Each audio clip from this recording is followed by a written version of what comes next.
অনেক স্বপ্ন নিয়ে মেহেদি হাতে বেনারসি শাড়িতে জড়িয়ে শ্বশুরবাড়ি রওনা হয়েছিলেন কনে, কিন্তু সংসার করা হলো না, বাসর সজ্জা যাওয়া হলো না। বর কনে সহ বর এবং বরের বাড়ির ৯ জন এবং বাকি ৫ জন কনের বাড়ির নিহত হয়েছে। খুলনা হাসপাতাল এবং কয়রা উপজেলা হাসপাতাল তাদের স্বজনদের কাছে আজ লাশ হস্তান্তর করেছে এবং হস্তান্তর শেষে ৯টি মসজিদ থেকে খাটিয়ে এনে বরের বাড়িতে 9টি লাশ রাখা হয়, 5টি লাশ নিয়ে যাওয়া হয় কনের বাড়িতে। এক হৃদয় বিদারক দৃশ্যের অবতারণা হয় বাগেরহাটের রামপালে।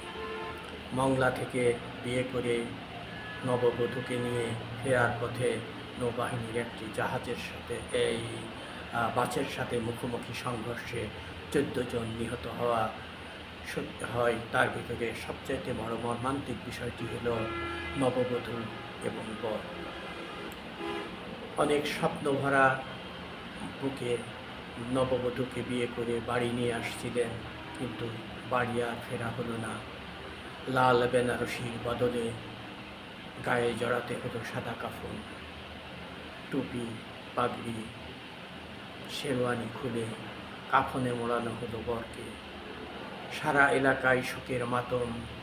এমন হৃদয় বিদারক দৃশ্য যে একই পরিবারের 9 জন, অপর একই পরিবারের 5 জন, মোট 14 জন। এই যে তাদের আত্মহতি, এই যে তাদের জীবনদান, এই যে তাদের না ফেরার দেশে চলে যাওয়া, সে এক মর্মান্তিক দৃশ্য।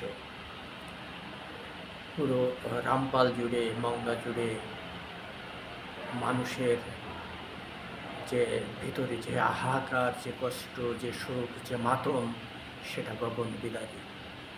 যাই হোক, আজ জুম্মার নামাজের পরে বরের বাড়িতে 9টি লাশ দাফন করা হয়েছে, অপরদিকে 5টি লাশ দাফন হয়েছে কনে সহ কনের বাড়িতে।